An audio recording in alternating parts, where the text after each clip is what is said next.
Shalom, keluarga besar GPIB, jemaat, karisma yang Tuhan Yesus kasihi. Bapak Ibu, orang tua, orang-orang muda, dan terutama juga anak-anak yang kami hormati.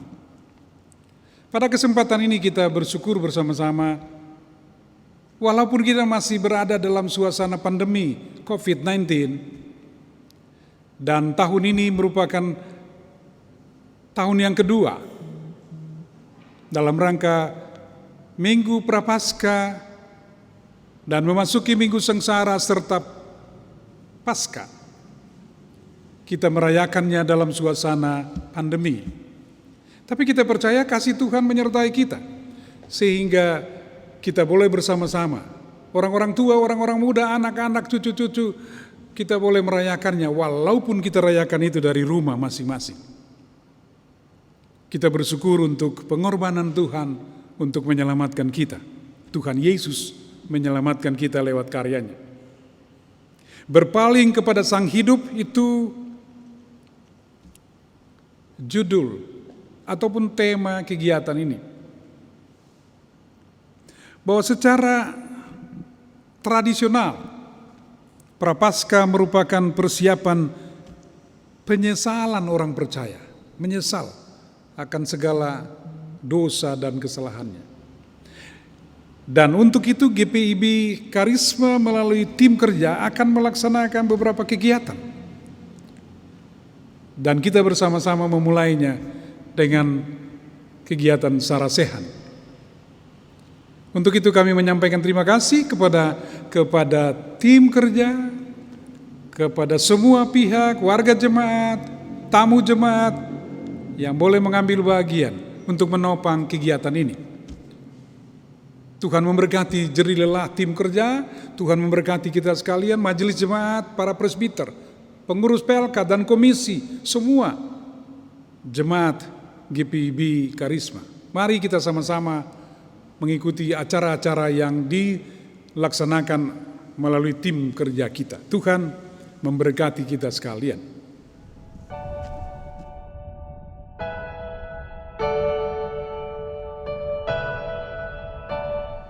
Umat Tuhan, jemaat GPIB Karisma, saudara-saudaraku yang Tuhan Yesus kasihi, mari kita berdoa. Tuhan yang Maha Pengasih dan Penyayang, kami sungguh bersyukur kepada Tuhan bahwa di masa pandemi ini semangat kami untuk mengingat rayakan karya Tuhan, anugerah Tuhan itu sungguh luar biasa. Karena itu melalui tim kerja kami dituntun bersama-sama oleh Tuhan untuk melaksanakan kegiatan dalam rangka Prapaskah Minggu Sengsara, dan kemudian memperingati kematian Tuhan Yesus di Jumat Agung dan merayakan kebangkitan Yesus Tuhan kami dalam perayaan Paskah bersama. Walaupun kami laksanakan ini secara daring dari rumah masing-masing, begitu juga yang hadir secara luring. Tuhan berkati seluruh kegiatan ini Tuhan. Tuhan berkati tim kerja. Tuhan berkati seluruh presbiter, pendeta, penatua, diaken, pengurus pelkat, komisi, karyawan-karyawati kantor majelis jemaat, seluruh anggota jemaat, tua muda kecil besar, dan juga para narasumber yang mengambil bagian dalam berbagai kegiatan ini. Tuhan berkati masing-masing ya Tuhan. Dan kiranya kami semua sehat walafiat untuk melaksanakan kegiatan-kegiatan ini ya Tuhan. Untuk itu seluruh rangkaian acara yang akan kami laksanakan kiranya boleh jadi hanya di dalam nama Tuhan Yesus, Tuhan kami. Amin.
yang besar sebagai jawaban. Mereka perlukan, mereka perlukan. Tidakkah kau sadari Dia kasih yang sejati? Mereka mereka perlukan.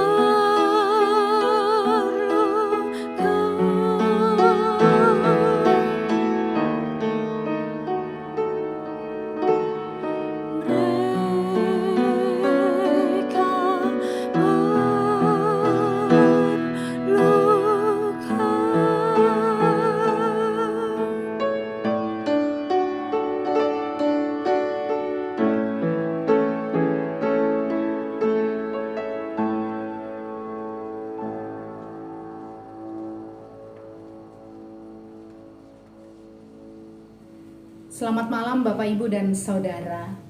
Ada sebuah pepatah yang mengatakan bahwa dunia adalah sebuah cermin raksasa.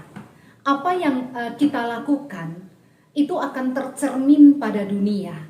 Kalau engkau senang berbuat baik, engkau penuh kasih, engkau bersikap ramah pada orang, maka dunia akan berlakukan hal yang sama kepada orang lain. Engkau adalah dunia. Itu kata peribahasa. Dan peribahasa itu indah sekali. Karena dia mau mengatakan bahwa begitu kita bersikap ramah, kita penuh kasih, kita menolong sesama, kita melakukan hal-hal yang baik, maka dunia akan melakukan hal yang sama. Orang lain akan melakukan hal yang sama. Tetapi sebaliknya, hal-hal yang buruk dan jahat kalau itu terus diulang, maka dunia juga akan melakukan hal yang sama. Berbicara tentang keramahan atau sopan santun, Bapak Ibu dan Saudara, ternyata pepatah tersebut tidak berlaku pada beberapa negara. Ada sebuah survei yang dilakukan terhadap 1.200 wisatawan yang mengunjungi negara-negara. Dari survei tersebut mereka mendapat data bahwa negara yang paling tidak ramah masyarakatnya terhadap pendatang asing adalah Perancis. Yang kedua Rusia, yang ketiga Inggris, dan yang keempat Jerman.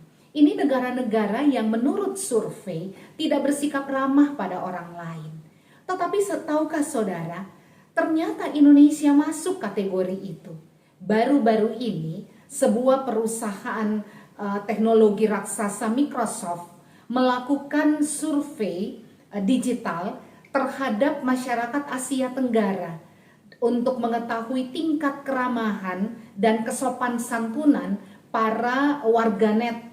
Dan apa yang terjadi, dari 32 negara yang mereka survei, Indonesia menduduki peringkat ke-29 sebagai negara yang sangat tidak sopan, tidak ramah penduduk warganetnya terhadap sesama. Dan ini menyedihkan sekali karena Indonesia dikenal sebagai negara yang ramah. Indonesia dikenal sebagai bangsa yang selalu penuh kasih, berbahasa lemah lembut kepada orang lain. Dan data ini menunjukkan ternyata tidak seperti itu. Ada sebuah kelompok masyarakat yang menamakan dirinya sebagai masyarakat anti fitnah Indonesia pada tahun 2020, tepatnya bulan November, melakukan survei dari bulan Januari 2020 sampai bulan November 2020. Di tengah pandemi COVID yang begitu mengerikan, ternyata lebih dari 2000 hoax bertebaran di Indonesia ini. Sumbernya dari mana? Dari luar Indonesia? Bukan, dari masyarakat Indonesia sendiri. Ini data-data yang menunjukkan apa yang terjadi sehingga ada perubahan seperti ini di tengah masyarakat. Bukan keprihatinan yang muncul, tetapi justru upaya-upaya untuk mengacaukan apa yang diupayakan oleh pemerintah untuk bisa berjalan dengan baik. Ini malah upaya mengacaukan pertolongan pada orang-orang yang ada di sekitar. Nah, saudara yang dikasihi Tuhan, apa yang kita lihat ini menunjukkan bahwa ternyata keramah tamahan itu tidaklah menjadi sesuatu yang akan berlaku tetap pada satu negara atau pada satu daerah. Orang bisa berubah ternyata. Saya mau membaca satu nats firman Tuhan dari Efesus pasal 4 ayatnya yang ke-32. Nats firman Tuhan ini mengatakan, hendaklah kamu ramah seorang terhadap yang lain. Ini bukan kata-kata saya saja, tetapi ini merupakan himbauan dari Paulus dan itu diikat di dalam firman Tuhan yang kita pakai. Hendaklah kamu ramah satu terhadap yang lain. Berarti keramah tamahan merupakan hal yang sangat penting. Keramah tamahan itu dilihat Paulus sebagai hal yang bisa membuat Kristus itu dinyatakan. Keramah tamahan bisa membuat orang itu membuka hati, membuka tangan untuk menyambut kita. Tetapi keramah tamahan juga bisa membuat kita kemudian bertindak kasih terhadap orang lain. Kita tidak mungkin ramah kalau kita tidak punya kasih. Kita tidak mungkin ramah kalau kita tidak suka atau membenci orang lain. Dan kalimat ini mengatakan, atau Paulus selanjutnya mengatakan, hendaklah kamu penuh kasih mesra. Ya, compassionate kalau dalam terjemahan bahasa Inggrisnya. Hendaklah dalam keramah tamahanmu itu engkau punya kasih yang besar, engkau punya belas kasihan, engkau punya kepedulian terhadap orang-orang yang ada di sekitarmu. Dan yang ketiga dalam nats yang sama Paulus katakan, hendaklah kamu saling mengampuni. Berarti Paulus mensejajarkan antara keramah tamahan, mengasihi orang lain, dan mengampuni. Ini tiga hal yang sangat baik jika kita melakukannya. Dan Bapak Ibu Saudara, melalui firman Tuhan ini, Paulus mau mengatakan bahwa sikap ramah kepada orang lain akan dibarengi dengan tindakan kasih yang kita lakukan. Dan tindakan kasih itu pasti lahir dari orang yang punya hati mudah untuk mengampuni. Paulus katakan, karena Allah sudah mengampuni engkau. Bapak Ibu Saudara, di tengah pandemi seperti saat ini, nampaknya orang sudah banyak yang mulai bersikap sangat individualistis. Orang berpikir tentang kebutuhannya. Memang ekonomi negara kita saat ini ya, puji Tuhan sekarang sudah jauh lebih baik. Tetapi sebelum-sebelumnya itu merupakan kondisi yang sangat buruk. Kita tahu bahwa Indonesia sudah mulai menanjak perekonomiannya. Tapi masih banyak di antara Bapak Ibu Saudara yang mungkin tidak bekerja, di PHK, anak tidak bekerja, atau mencari pekerjaan sangat sulit pada era sekarang ini. Sehingga kita menjadi orang yang sangat individualistis mungkin. Apa yang saya punya saya genggam sendiri dan saya sulit sekali untuk berbagi pada orang lain. Tetapi marilah kita belajar bahwa inilah saatnya. Di tengah kesulitan kita tetap menunjukkan praktek kasih bagi sesama. Di tengah kondisi yang tidak menyenangkan, kita tetap menunjukkan kepedulian, hati yang terbuka, keramah tamahan pada orang-orang yang ada di sekitar kita. Saudara, keramah tamahan itu muncul dari senyuman. Keramah tamahan itu muncul dari kata-kata yang kita ucapkan. Ya, mungkin Bapak, Ibu, dan Saudara saat ini mengatakan, tapi Pendeta Nancy, kami kemana-mana sekarang pakai masker. Siapa yang akan melihat senyuman kami? Kalau senyuman sudah tidak bisa lagi dipakai sebagai tanda, maka marilah kita berucap yang baik, berucap kata-kata yang manis, berucap kata-kata yang ramah, berucap kata-kata yang penuh kasih. Pakailah intonasi yang jauh lebih lembut. Hentikan nada tinggi, hentikan kemarahan. Tapi mari dengan kata-kata manis kita membuka hati, kita membuka diri. Sehingga dengan demikian lebih banyak orang yang kemudian rindu untuk mengenal kita lebih dalam. Atau dengan cara seperti itu kita membuat lebih banyak orang memiliki hati yang damai. Saya satu ketika membaca, ini buku lama sebenarnya yang ditulis oleh Andi Noya. Bagaimana praktek kasih itu dari sebuah keramah tamahan ditunjukkan. Waktu itu dia katakan dia pulang dari syuting di salah satu televisi swasta dan mampir makan di sebuah restoran cepat saji yang menyajikan ayam goreng.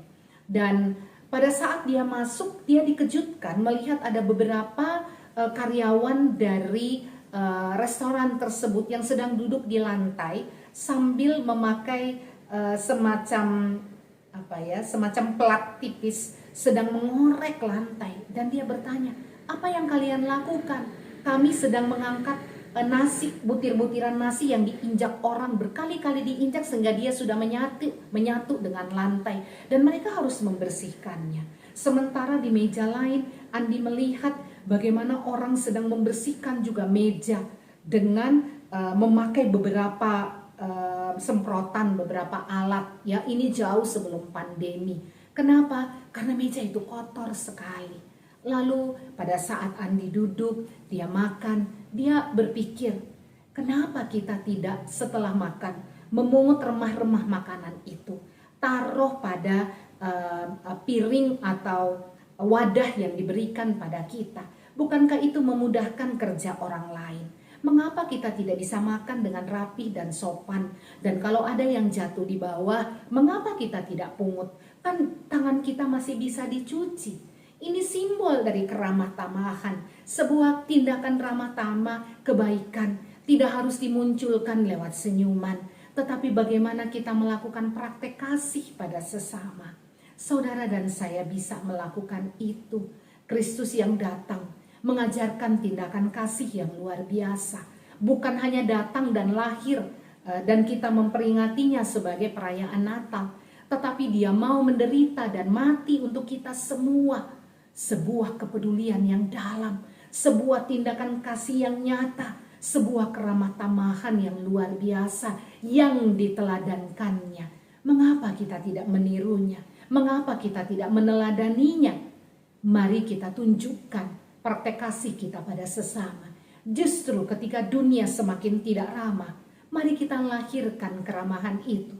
Justru ketika dunia semakin tidak peduli, mari kita tunjukkan tindakan kepedulian kita. Coba arahkan pandang itu jangan hanya ke depan, tapi mari kita lihat kiri dan kanan kita. Berhenti sebentar dan lihat di belakang kita. Adakah orang-orang yang menderita, yang tertinggal, yang punya persoalan? Apa yang bisa kita lakukan? Mari kita tolong mereka. Bersikaplah ramah pada orang-orang yang disingkirkan oleh orang lain, orang-orang yang terbuang. Mari tunjukkan kasih kepada mereka. Mereka membutuhkan hal itu. Mari Bapak, Ibu, dan Saudara, mari kita peduli pada dunia ini. Karena kita ingin memperkenalkan Kristus pada dunia. Selamat merenung, selamat memperbaiki sikap di masa Prapaskah ini. Tuhan memberkati kita semua.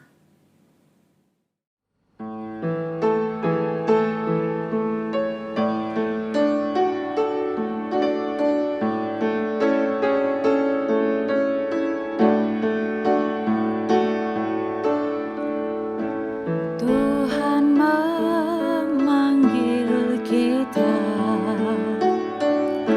untuk menjadi terang-Nya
Umat Tuhan, setelah kita melaksanakan ataupun mengikuti acara, mari kita berdoa. Ya Tuhan, ya Allah kami, Tuhan yang Maha Kasih, di dalam Yesus Tuhan dan Juru Selamat kami, di mana kami boleh mengingat rayakan saat-saat Tuhan Yesus menyatakan kasih-Nya lewat pelayanannya, lewat pengorbanannya untuk kami, umat-Mu ya Tuhan. Kami bersama-sama melaksanakan kegiatan kami, terutama sarasehan yang kami laksanakan bersama dalam koordinasi tim kerja. Kami bersyukur bahwa dalam sesi saat ini, hari ini, Tuhan boleh menghadirkan hamba-Mu ya Tuhan, Ibu Pendeta Nancy Nisapi Rehata, untuk mengambil bagian dalam acara kami Tuhan. Tuhan berkati hamba-Mu, Pendeta Nancy Nisapi Rehata, yang boleh bersama-sama mengisi acara ini. Tuhan berkati, Tuhan sertai ya Tuhan.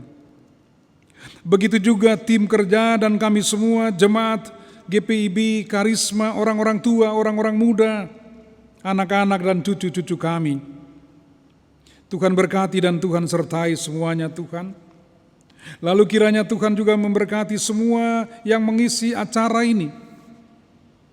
Kiranya Tuhan Engkau memberkati dan menyertai kami.